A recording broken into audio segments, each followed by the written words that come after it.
Marami lang kasi gustong ang dalawa magkabalikan.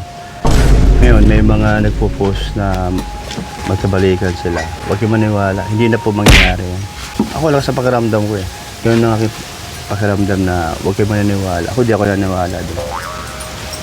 Pinag-uusapan lang yun kasi papasok si Bridget para sirain nila yung plano. Kasi dyan, binabase kasi yan sa bilang masa. Pagka maraming sumusuporta yan, dyan yun na binabase. So yan po mga kalingap, magandang umaga sa inyo lahat. Welcome po sa aking munting channel. Nandito si Kuya Brox at si bro. Ano ang pangalan bro? Kalingap JR po. Shoutout. Nakakatakot naman kasi yung nasa likod mo. Puta. Galing kay Kuya Brox yun eh. Yung So yan po mga kalingap. Kuya Brox, kumusta? ayos lang. At tayo naman eh lagi dito para lang magbayanihan. May gusto lang akong tanong sa'yo Kuya Brox. Ano yun? About ito sa... May nag... Ano yun? Tinula yan? Hindi, pansit.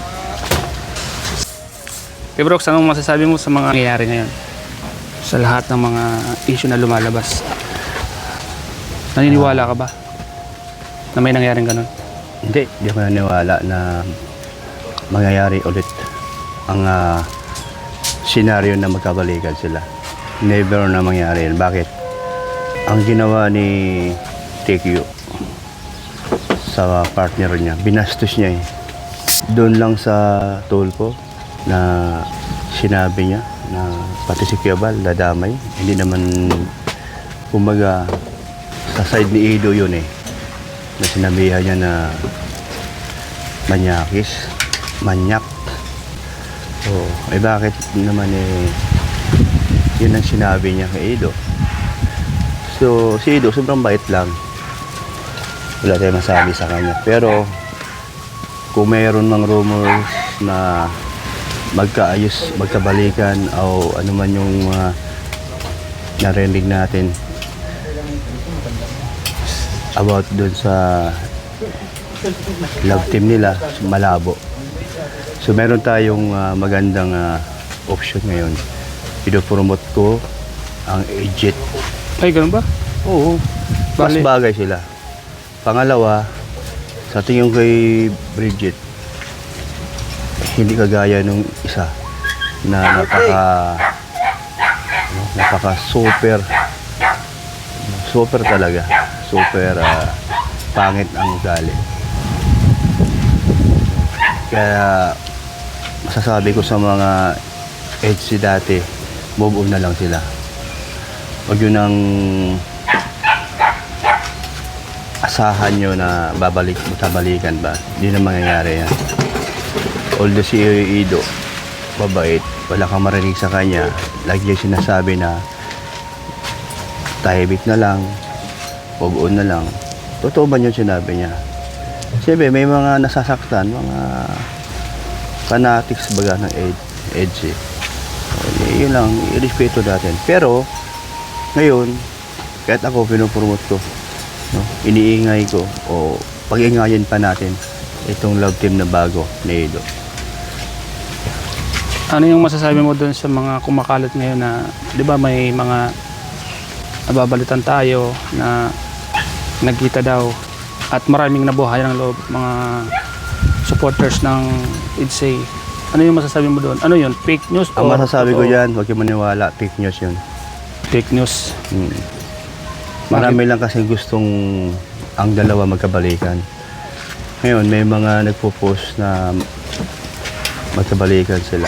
Huwag kayo maniwala, hindi na po mangyayari yan. Move on na lang kayo. So fake news yung mga nangyari? Fake news yun. Yung mga balita? Oo. Ako lang sa pakiramdam ko eh. Yun ang aking pakiramdam na huwag kayo maniniwala. Ako di ako naniniwala doon.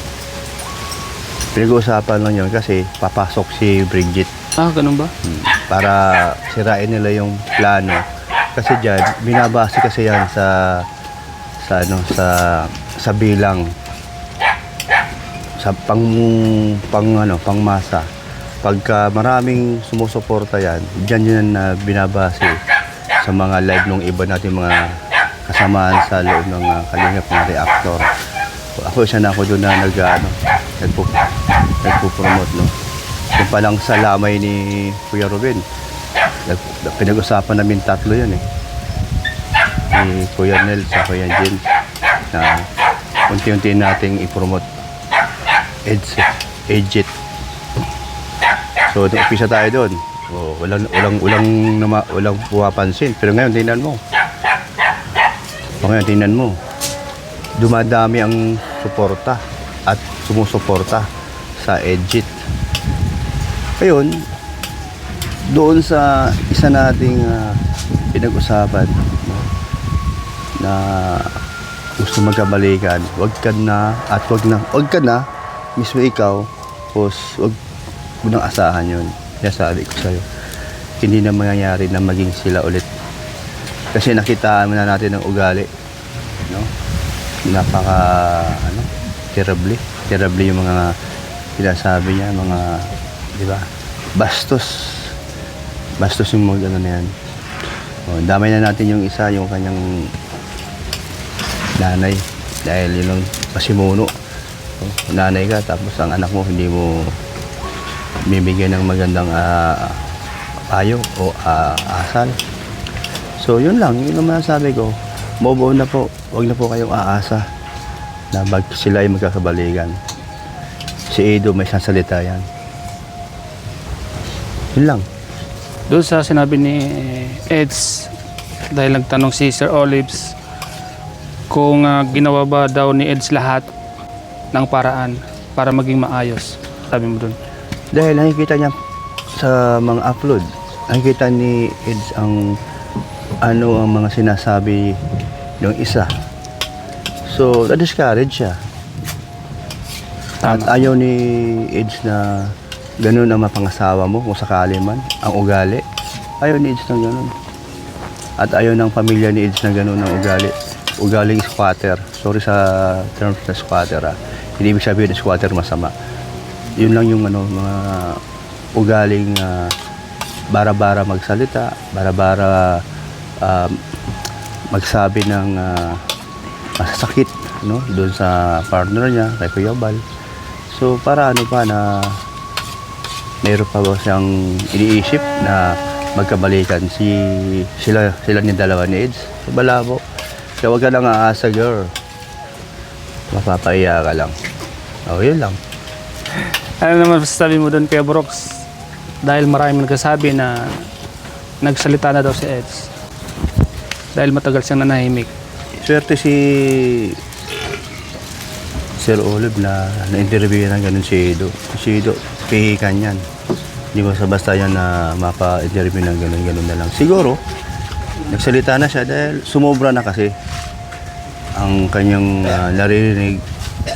Wala naman katotohanan, no?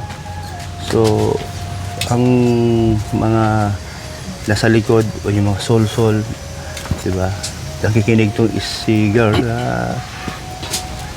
si Edo ay napakasama, no? At yan nagsalita na si Edo, o di ayos ngayon, nilabas na yung saloobin ni Edo, okay yun. Kaya sa tahimik lang siya ng ilang buwan at hanggang hindi siya magsasalita, walang konkretong marinig ng mga iba na yung sinasabi ng girl totoo ba o hindi, o tama yung sinabi niya na sumagot siya doon sa interview ni Sir Olives. Ano masasabi mo, Kuya Brooks? Mababa ang kanyang kalooban, madali siyang magpatawad kahit yung mga naging kaibigan niya na gumawa sa kanya ng kasalanan, pero pinatawad niya. Totoo yun. Ganun si Edge. Likas na mabait. No? Likas na tahimik. Nagsalita siya, timing. At ano yung totoo. Sa tingin ko, Edo, hindi siya yung taong sinungaling. Siya nagsabi ng totoo. Kasi yung binibintang sa kanya ng girl niyan, di siya agad-agad nag-react. Kasi alam niya, wala siyang ginawang masama. Doon sa sinasabi ng isa na siya ay manyakis. Ngayon, kung ikaw naman nagkaroon ka ng girlfriend na gano'n, na hindi pa nagkagulo-gulo sila, diba? Normal sa mag-girlfriend, kahit bata ka pa, na may mga times na hipuan dito, kaplugan dito, halikan dito, normal yan. O ngayon, nagkakaproblema, sasabihin niya dun sa National Radio, dun sa Tolpo. Diba? So, walang takot na magsalita. So, yun yung pangit na ginawa ni girl. Oh, si Ido, wala pa rin. Dahil nga, siya ay likas na mabait.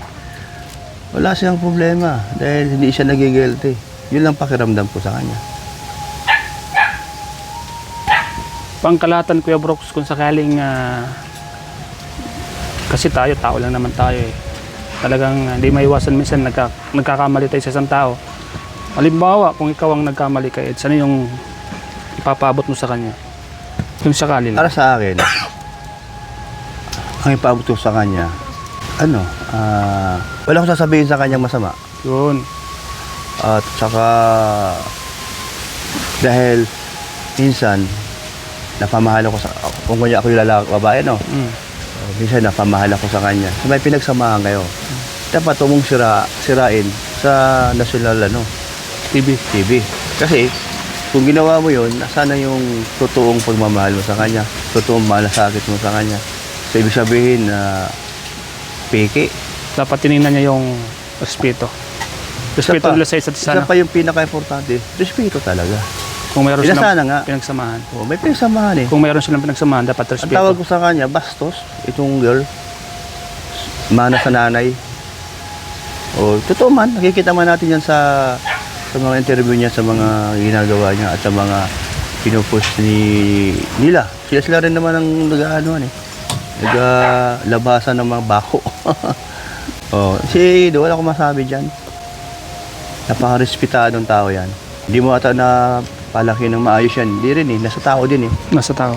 Oo, kahit may pinag-aralan eh, kung bakit ng ugali mo eh, nasa tao pa rin. Mayroon naman dyan eh, tinakatapos ng pag-aaral, wala pang diploma, pero marespeto na tao naman siya. So wala sa pinag-aralan, nasa ugali ng tao. Nasa pagkatao mo. Kung sino ka, ano ugali mo. Para kay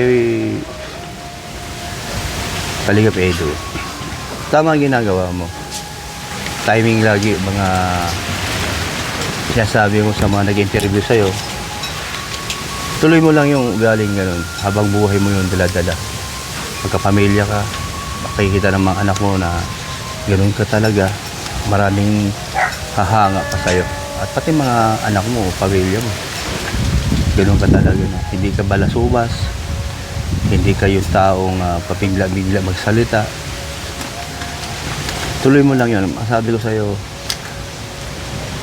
yung pagiging mabuting tao mo, maraming humahanga sa'yo.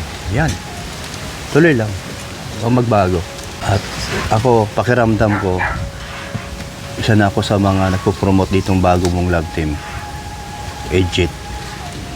Siguro, pakiramdam ko, maging masaya ka dito kay Bridget. At si Bridget, nakikita ko sa kanyang aura, no? Pero di pa ako sure kung magbago siya, hindi na sa kanya na yun. Mabait naman. At bukod dun sa kanyang magandang mukha, no? So, malalaman natin yan pagka si Bridget ay sumikat at tag-viral sa love team nyo dahil sa'yo, dahil marami ka na pinasikat, marami ka nang tinulungan ng mga Kalingap Angels na mga naging partner mo. So, alam ko, magiging makulay ang iyong buhay sa bagong love team mo. Yun lang naman ang masasabi ko. Grabe, talagang buo ng desisyon mo kay Brooks, sa pagsuporta, sa bagong Buong-buo. Kaya nga, incoming, tsaka alam mo si Bridget, may talent nito. Kaya ako'y humahanga sa'yo, Bridget. Huwag kang magbago. Ituloy mo kung ano ka ngayon. Pagdating ng araw, magkaroon ka ng magandang buhay sa Kalingap, sa tulong ng mga viewers ng Kalingap, sa tulong ng sponsor ng Kalingap, nakilala ka dahil sa Kalingap, huwag mong babaguhin ang iyong pagkatao. Huwag mong gayahin yung isa na hindi na talaga nagbabago. Ayaw natin sana magbago at pagsisihan niya yung mga ginawa niya kay Kuya Bal at sa mag-ama at sa Kalingap. Maraming nainis at maraming galit doon dahil sa ginawa niya. Meron bang taong matino? Sino pa yung tumulong sa'yo? Yung pa yung sinisiraan mo? Diba? Ang bigat, ano? So, yan lang sasabi ko na wag mong gayahin, no? Bridget, sa tingin ko naman mabait ka na bata. Dumating mo ng panahon, malay mo, no? Malay mo, no? At ikaw ay mag-viral dyan sa love team ni Ido dahil kay Ido at marami siyang natutulungan. Tiwala lang din, no? Kay Lord na magiging maayos ang buhay niyo. At yes, marami namang gusto matulungan ka, lalo na yung sitwasyon yung pamilya, bahay mo, di ba? Oo. At ako mismo, sana ay magkaroon ka ng bagong bahay, yung pangarap mo, dream house mo, sana mangyari nawa, no?